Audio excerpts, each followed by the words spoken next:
everyone. Welcome to today's Tuesday Times Roundtable. There's only a few more left for this semester, 2 after this, I think. So I thank you for joining us this whole semester for a great series. One of the things that is really great about being the coordinator of events like these is I get to meet very many interesting people, both faculty from FIU that I probably wouldn't have met if I was siloed into one college or school, but also people doing work in the community. And I have to say that Cynthia is one of the most interesting people that I've met in this role, and I'm really glad that she participates in a lot of our global learning programming. So to introduce Cynthia, Cynthia Valdez is the Miami Community Engagement Fellow for the U.S. Fund for UNICEF. UNICEF being, if you don't know, the United Nations Children's Fund. Cynthia is a graduate of the University of Florida, who, by the way, I was just telling Cynthia earlier about how UF keeps calling my office to ask how to do global learning as good as we do it here at FIU. This is a completely true story. But we enjoy working with them. Also a great state school. She has a degree in women's studies and public policy. Cynthia has been an active leader and social justice advocate in Miami for 6 years, working with minority groups and organizations to combat human trafficking, improve education, and advocate for the improvement of public health policies. She has lived and worked in Latin America, pursuing her passion for international work, and returned to her hometown of Miami to continue her advocacy work for women and children. So I turn it over to Cynthia.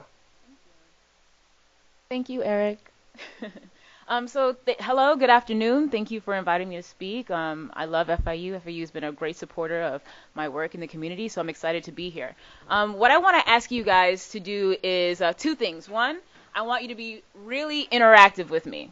To really get the most out of this presentation, I want you to ask me questions. I want you to participate in the discussions. And I really want to make sure that you're understanding what I'm saying. And also, too, I want you to give me some feedback as well. And be honest in how you react with me and interact, because I think that's the best way to get through any type of community engagement and to better understand the issues that are going on in our society. So with my presentation, I'm going to focus on water, sanitation, and hygiene, which is one of UNICEF's many programs. And then I'm going to focus on the topic of gender and how gender has been incorporated into our programming so that we can be more effective and sustainable within the communities that we work in abroad. Okay? All right. So since 1946, UNICEF has been working in over 190 countries. So we're an effective organization in that we are there for the long haul. So when we go into a country, which we're invited to, because we don't go into any country that we're not invited to, when we go into a country that we're invited to, we make sure that we look at innovation in the most cost-effective way, and we stay there. So maybe the issue is coming in to respond to an emergency. Maybe the issue is redeveloping an education system. Regardless of the issue, we stay there for the long term. In addition to that, UNICEF is also renowned for making sure that we put the community's needs at the forefront of the issue. Because how can you go and help a community if you're not really listening to what they're saying? You're not really trying to understand what the factors are and who is going to be actually using the programs and how they're going to be benefiting. In addition to that, we also work at the state level, the local level, and the national level. So we've been very trusted in being able to communicate the community's needs as well as to also establish what would be most effective and strategic in certain programs. We also use the Convention of the Rights of the Child, also known as the CRC, and it's a multilateral human rights-based treaty. So with the CRC, we're putting children in the front to say they deserve to participate, they deserve to be a part of the conversation, and also, too, they deserve to be protected and to also receive the needs for them to survive, thrive, live, grow, learn, and understand how to really take advantage of their privilege and their rights to be effective key players in their community. We also use the Convention on the Elimination of All Forms of Discrimination Against Women, which is also known as CEDAW. And so what we're doing here is also making sure we have a gender focus. So certain people don't really see UNICEF having a gender focus, but we can't ignore that because women and children, young girls also have a key role in how we develop our programs. And I will say that UNICEF is one of the few UN agencies that is able to put that and incorporate that in all the principles that are guided. So we use the CRC and the CEDAW to guide all of our programs, to guide all of our initiatives, and to also make sure that we're implementing the principles the right way. So think about it. Why would you think it would be important to have the CRC and CEDAW? Anyone can volunteer a reason why. Why would it be important to have these universal mandates on the table before we go into a community?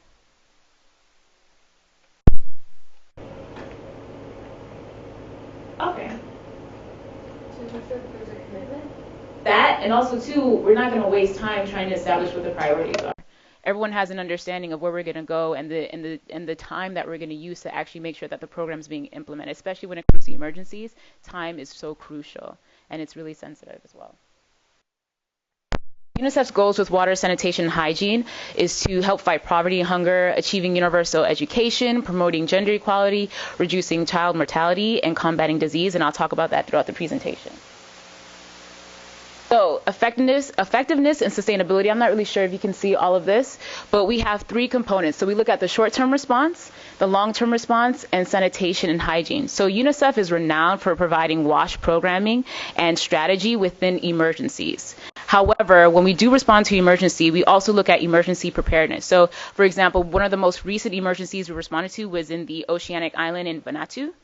And so we were there to provide ore rehydration salts, water purification tablets, basic family kits, which include gloves, chlorine, and all the two above. In addition to that, also, too, we want to implement solar-powered water pumps so that way they're able to use these pumps before an emergency, during emergency, and after emergency. So the whole key is to be sustainable. In addition to that, we've also been able to implement water pumps in the Philippines. And for sanitation and hygiene, latrines and sanitation facility construction is so crucial for gender equality. So what I want you guys to do is go to a website called Kahoot, Kahoot.it.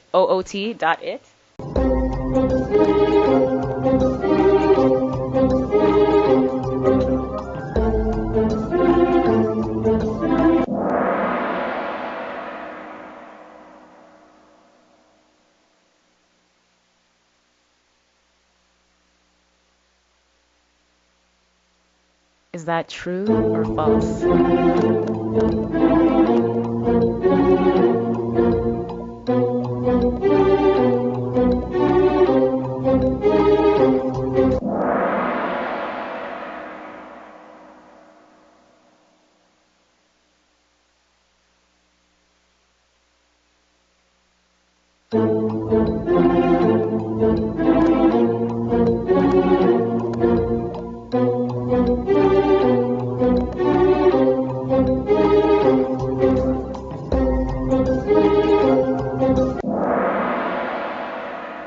Of course.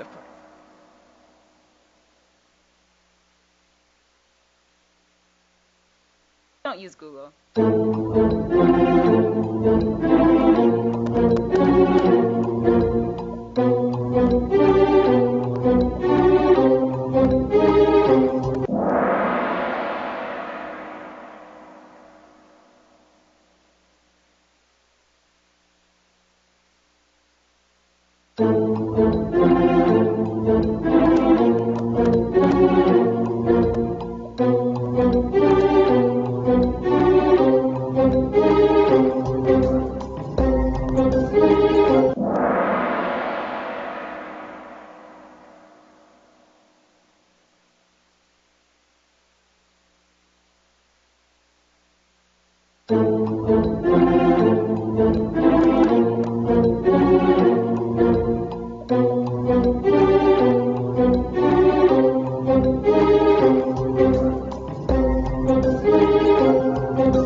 question, an average person, an average healthy person can drink up to 3 gallons, which is 48 cups. So it's kind of like a trick question. But technically, you can drink up to 3 gallons. No, that is a lot.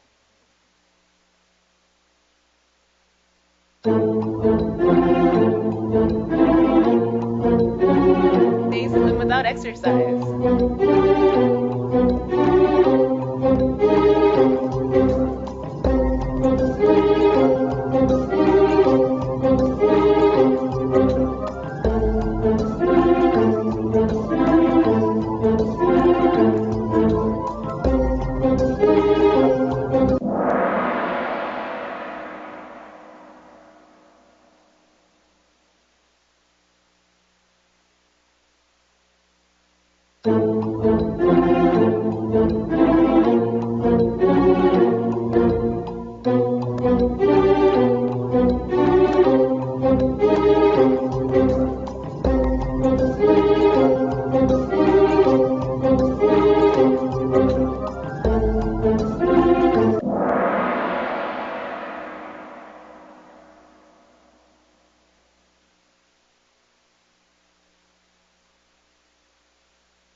So what I want to talk about is gender and WASH programming, of course. And so this is our mission statement. I'm not going to read it, but UNICEF really tries to do their very best in making sure that women and girls have access, quality access, and are consistently being included in discussions. So to do that, we really have to go to schools and really have to understand what affects women the most.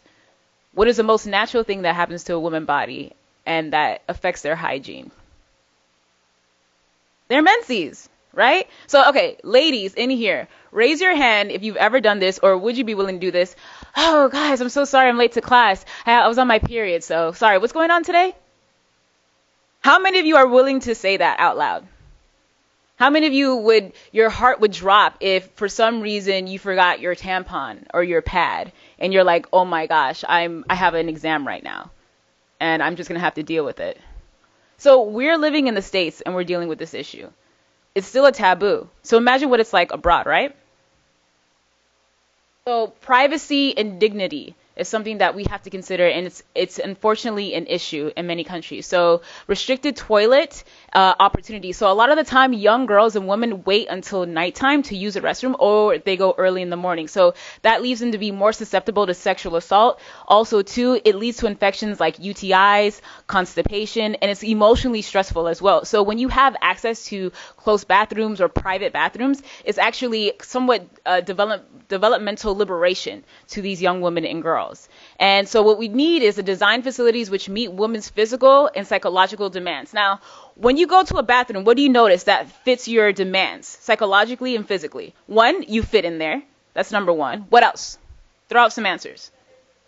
There's a door, and then it locks from the inside, which is one of the biggest issues why young girls opt out of going to school, because it doesn't lock from the inside. So UNICEF is actually helping to build bathrooms that lock from the inside as well. What else?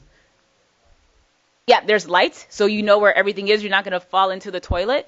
It's clean. It doesn't stink the majority of the time. There's water available to wash your hands.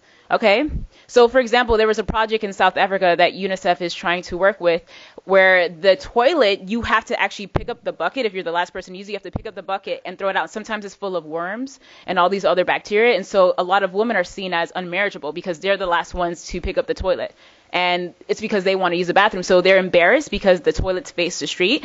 In addition to that, they also have to make sure that they have access to water before they go to the toilet, because they have to flush it out before they actually use the bathroom, because someone else has used it and didn't clean it themselves. So this is all that they have to take into consideration, just going to the bathroom every day. How, on an average, how many times do you use the bathroom? I would say for me, because I drink a lot of water, I probably use the bathroom, at least 5 times a day. What about you guys? So imagine 5 times a day having to collect water, having to go get a bucket, clean it out, do your thing. And if you're on your menstrual cycle, it's a lot more difficult. Okay? In addition to that, pregnancy and childbirth. So when we think about health institutions, we don't realize how much trust we're building between individuals and the community. So when you have a strong health system, or a system that you can rely on as far as providing proper sanitation, as well as knowing how to educate the public on how to take care of themselves, then you're more likely to get care. You're also more likely to go to the hospital over and over again and make sure that you're actually part of that community and the hospital. So a lot of times what women do is they opt out. If they're pregnant, they don't receive prenatal care. And sanitation and unhygienic practices lead to about 15% of maternal deaths.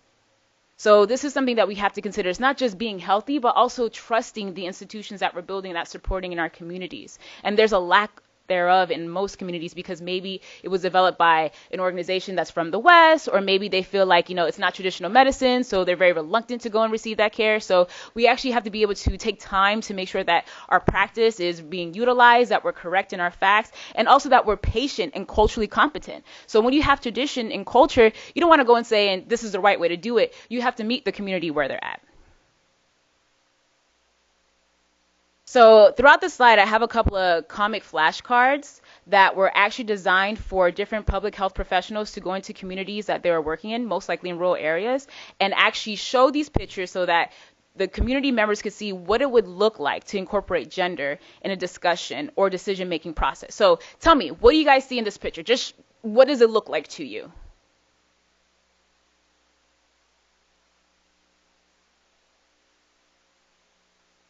Broken pipe? Why do you say it's a broken pipe? It looks pretty broken. Okay. Okay, what else?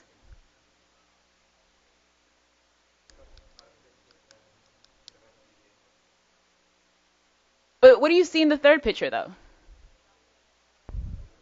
I mean, it's mostly women in the third picture. So in the middle picture, it's actually in Vanuatu, which is the language where the comic was implemented. So the women are actually part of that discussion process. They're there saying, you know what, this is the experience I had with this broken water pipe. These are the issues that I'm experiencing. This is what I'd like to see done, and this is what has happened in the past. You have to have people there who are actually going to be affected by the technology and the programs that are going to be utilized. You can't just go and say, well, we're all men, or we're all UNICEF, and this is how we're going to go about it. Because if you go about it that way, you're disregarding all the issues that come. So why has the pipe broken? Was it a natural disaster? Was it a man-made disaster? How long has it been broken for? How has it affected the community? What do you think the community would need after that? So these are all things we have to think about in the middle picture. And so the last picture is actually women who were able to effectively speak about their needs and say we needed a water tank. And UNICEF has actually helped them to raise awareness about how to use a water tank and help them to raise funds so that they could actually have a water tank for their community. So this shows how women have been empowered, and also too how their opinions are valued.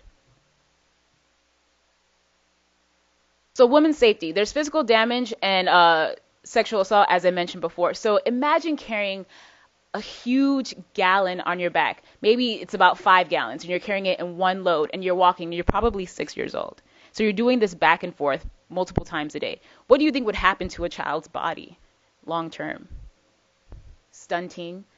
Okay. In addition to that, how is their development going to be if they're not going to school? They don't feel confident about what they're speaking about, and not really learning on how to take advantage of their environment and their community and actually learn more than other than taking care of the family, taking care of the sick, or also just getting water. I mean, a lot of the times girls don't have time to play, and as a child that's so crucial, and we forget that. We forget that often. So right now what UNICEF has been able to do is provide what we call the back happy tap stand, which is an easier way for young people and women to collect water. So they just stand there and the water will fall down and they can hold it in front. So if they have issues with bending down or if they have back problems, they're not going to experience it as much as if they have to go to a well and accumulate the water.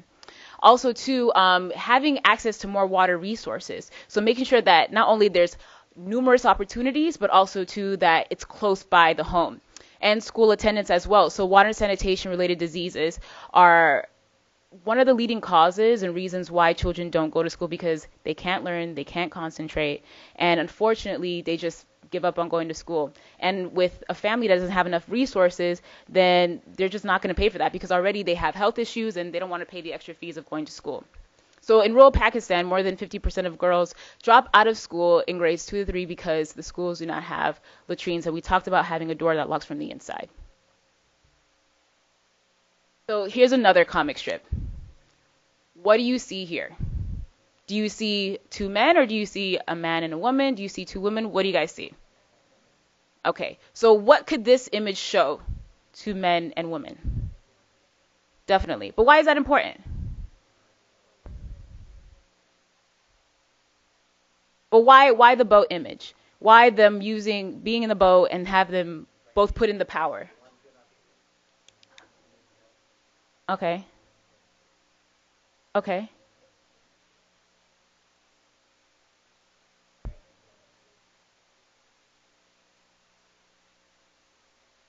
Yes.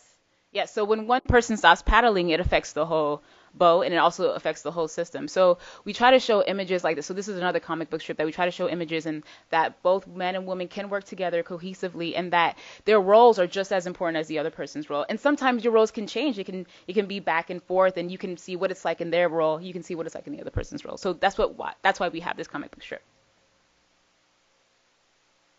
So, and women's status, so the opportunity for empowerment. So when women are part of the decision-making process, then they're developing more credibility, so that way they can make better decisions. They're also sharing their ideas. And as they participate more, they can also go into different political spaces. They can also work in the community more. They can also work at home in a different setting as well. So they're going to be more trusted. And also, too, men are going to be more willing to work with them and listen to them.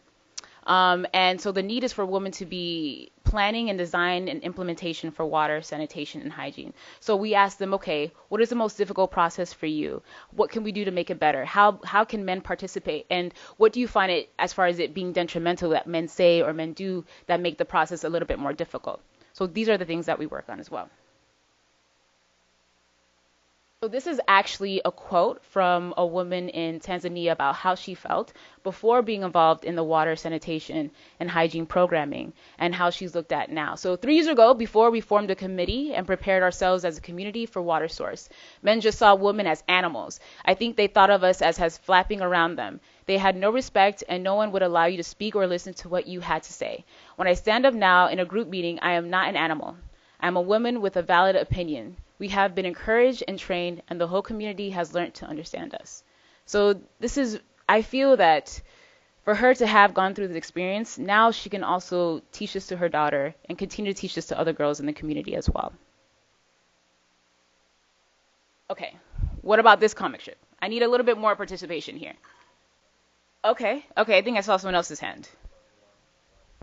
Definitely.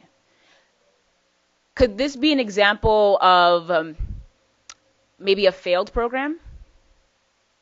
Possibly. They don't look happy. So definitely. So this is actually an example of what it looks like when we didn't take the opinion and suggestions and knowledge of those who would actually be using the system and technology. So they're waiting in a long line. We don't know how far it is from their own house, and we don't know how long they've had to walk in the sun, the season, also too how much water one individual can take at a time. So this is an example of what it looks like when we don't work together. So we show images like this to see the positive and the negative and how we can work better. So a few of our success stories includes India, where they focus on capacity building and community mobilization. So the Pani Samiti Committee was an example of just that. What they did was they made sure that women had a place in the committee and actively shared their ideas. And so what they were able to do was advocate for education awareness for young girls and menstrual hygiene management, and also to teaching women on how to get involved in the programming, but also to learn how to fix water pumps, learning how to get involved and making sure that they can develop newer ideas and build on top of the ones that they implemented. Also too, in Tanzania, having water close to homes. So now in Tanzania, women can actually bathe themselves after giving birth and bathe their children. At one point in the community that we were working in, they could not do that. So it was days before they had access to water. Imagine that you just gave birth and you can't even wash yourself or your child. So within the first few weeks, I believe it's like the 6-week period, you're more susceptible to disease and infection, of course, because you have all of that going on. So in Tanzania, we are developing programs so where women who were giving birth had access to water, especially. And in Sri Lanka and Malaysia, there was improvements in general sanitation. That alone actually increased the life expectancy for women in Sri Lanka. It was from 68 years to 69 years. And then also, too, it was able to decrease maternal mortality rates by 70%, just for general sanitation improvement. And in Kenya, there was a new water source. So there was a Maasai woman who unfortunately lost her younger sister because in the well that they had to collect water, the well collapsed on top of her sister. So she actually had to take care of her sister's 4 children. So we're actually learning how to redesign water wells. And unfortunately for her, not only did she suffer as far as health, she lost her sister, but now she has this huge economic responsibility of taking care of 4 other children, which she had, I think, 4 of her own already. So these are issues that we have to take into consideration as well. And girls' education. So with Ethiopia, we were developing washable sanitary pads and raising MHM awareness, which is menstrual hygiene management. Obviously, the issue of having your period and your menstrual cycle is a taboo. A lot of people don't talk about it in everyday conversation. So what we did was create friendly groups for children to come to after school or before school, and teachers were there to also teach them about having your menses and how normal it is and how to be comfortable with your body. In addition to that, we also had community raising awareness so that they can go back home and talk to their parents about what they learned, so that parents are more comfortable to talk to their children about their menstrual cycle. And then in Nepal, reaching adults and girls. So this is one of my favorite success stories in that Why Feel Shy? We Are Talking About Our Rights is actually a comic book that UNICEF helped support and create for girls to learn about their menstrual cycle and also too about hygiene and also about how to feel better about who you are and to empower them. And then in Malawi, the menstrual hygiene management in schools includes women working together to sew different cloths to provide as sanitary napkins. Unfortunately, in rural areas, a lot of girls can't afford the sanitary napkins, and they use reused cloths, and they're not easily washable. They're also expensive, so it causes infection, and also, too, it's embarrassment for the young girls because they start to smell. I guess I'm pretty done with the presentation. So the best practices is to see and value the differences between men and women, understanding that they are going to have different roles, but there's a value in understanding differences in the roles and understanding where the resources are coming from and what they're knowledgeable about. And then creating opportunities. A lot of the time, I find when I work in the community, men and women don't want to work together because they feel that the work that women are doing isn't valued, or also too, maybe the work that men is doing, it can be intimidating to women. So creating opportunities where it's a safe and equal space for men and women to work. And then facilitate participation and inclusion. So making sure you're actively asking, what is it that you need? What is it that we could work on? How can we improve? And then focus on how decisions are being made. So instead of just saying, okay, we have to make a decision or create a solution, what is the process? What is the process going to be like? Is it going to be a long-term commitment? What resources do we need? All the above. And then, of course, gender equality, making sure that women's needs are being met, that they're heard, and that men are also respecting that. This is a very short presentation. I never realized that. Well, thank you. So this is good because if you want, you can ask me questions about some of the work we're doing, maybe some of the work that I've done, and we can build off on a discussion like that. We can also go on a tangent as well. I was told that the more interactive this is, the better it is. Oh, and I also have a video I want to show you at the end after the discussion. It's like a 2-minute video.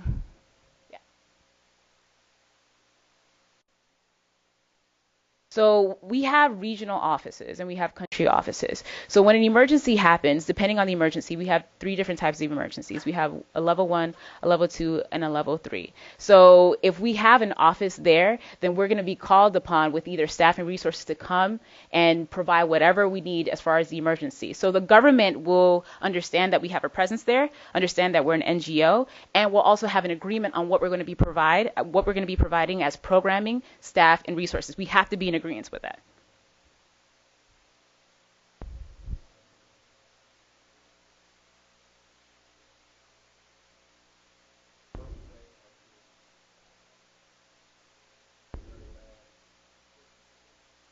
Mm-hmm. Me personally, no, I did not.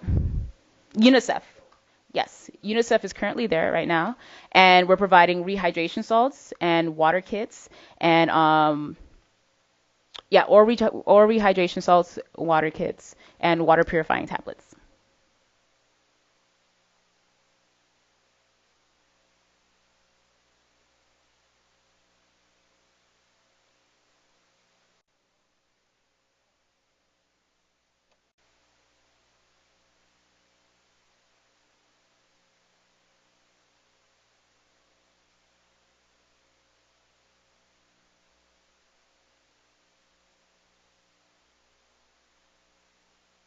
So this is how effective we are with being sustainable. So yes, like you said, we have a short-term response and we have a long-term response with water, sanitation, and hygiene. Of course, when it comes to the emergency, we have to evaluate the situation.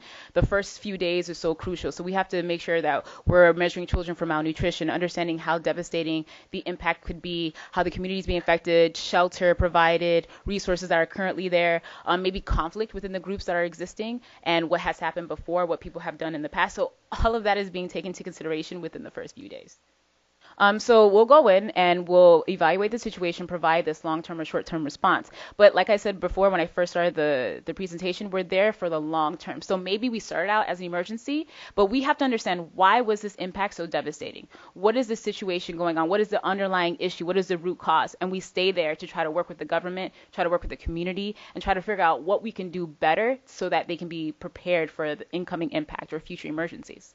That's why we're there for the long term, because we don't want to just go in and just do our thing and say, all right, good luck. We want to stay there and make sure that the country is sustainable. Really understanding the community, I mean, it's a sacrifice, and really being there in the nitty gritty and watching all the devastation that is involved. That's a whole different issue. So what I want to know is, why you guys are sitting in this room. I mean, I'm assuming everyone here is a college student.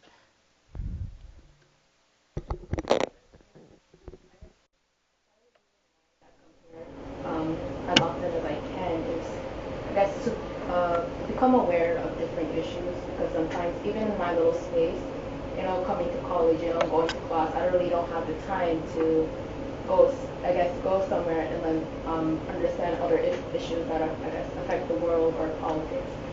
And particularly about today's topic, I guess I'm just intrigued by this topic, gender, just in general, and how I guess gender affects many different issues, a spectrum of issues across cultures and different politics. So I guess that would be my reason. Yeah, and that's why I love that. And that's why I wanted to do the talk, because I actually I went to college and I was so gung-ho to be an attorney, and there's nothing wrong with being an attorney. Okay. And I really wanted that. I wanted to do that. That was like kind of my life path. And then I took this one class, this one women's studies class. And my professor said on the first day, she said, when you meet somebody, you can forget their name, you can forget where they come from, you can forget how old they are, even what they do, but you'll never forget if they're a man or a woman. And I thought that was so interesting, that we put so much emphasis on gender and sexuality. And now I've been hearing conversations about sexuality being the new civil rights topic, and how people are really interested in wanting to understand sexuality and how fluid it is. So it's something that I'm very passionate about. I want to do the talk, but what I want to reiterate is that the more I grow older, and the more I'm learning about humanitarian assistance, you have to have a holistic perspective. That's one of the reasons why I love working with UNICEF, I have to admit, because they have this holistic perspective in saying it's not just gender, it's not just water, sanitation, hygiene, it's not even just our time right now. We have to take into consideration how people live, why there's a lack of empathy at times, why that there's so much disparity. Whereas there was in the quiz question, it was more people have a smartphone than a toilet, and it's 2015. The fact that we're even talking about gender and water, sanitation, and hygiene, that's an issue to me. I shouldn't even be here talking about this. So what are you guys going to do as college students to really question me, to really say, now I know, what do I do later? Because people are going to come and go through these roundtable sessions, but what are you going to really do with the situation? Are we going to leave and just text our homie and say, did you see that Facebook update? No. We have to do something. The time is now. And now we're living in a global society where that we have Instagram, Facebook, we have Twitter, and that snapshot thingy. I don't even know what that is, but when you put a message out there, it is forever there. It is forever there. So why is it that we have access to this knowledge and information? And if you have a smartphone, you have access to Google. If you have access to Google, you have access to information. So I feel like for people to not know what's going on in the world is not an excuse. From what I understand, to work with UNICEF, it's best to have at least a master's degree. I have heard of people working under a fellowship or internship without that. I have. But from what I know, it's best to have a master's degree and also know multiple languages other than French and Spanish. And to be quite honest, in my experience, when I was an undergrad, I wanted so badly to get an internship with UNICEF or something with the UN or some big organization, but I made my opportunity by just being on the ground and getting to know the community, and I found that to be very effective for me. And I got the trust of that community, and because I got that trust, I was allowed to be more intimate with my thoughts. I was allowed to work with them long term. So I think despite you wanting to work with the organization, I think it's great. That make that your goal, make that your end all. However, don't miss out on the opportunities that are also in Miami. There's a lot going on in Miami. Overtown. You know what I'm saying? We have all these different silos, and so I feel like there's an opportunity to learn. If you right now are getting your degree and you're learning about the quantitative and qualitative aspects of your job, maybe work in the community right now to understand how people communicate. Because one thing that I do know is that UNICEF wants people that are not just educated or even specialized. They understand how to connect and intersect all these different issues and how these issues affect programming. Like for me, just talking about gender and WASH, I wasn't talking about anything technical necessarily, but the idea that women are not included in the conversation. That could have just been my presentation. Women are not included. This is how we include it. They have needs. We have needs. But understanding why they're not included, what are the cultural issues, what is the tradition that could be detrimental to the future programming. So understanding how all of that intersects. I say that if you still have time in school right now, do a lot of reading in sociology, anthropology, and sell it.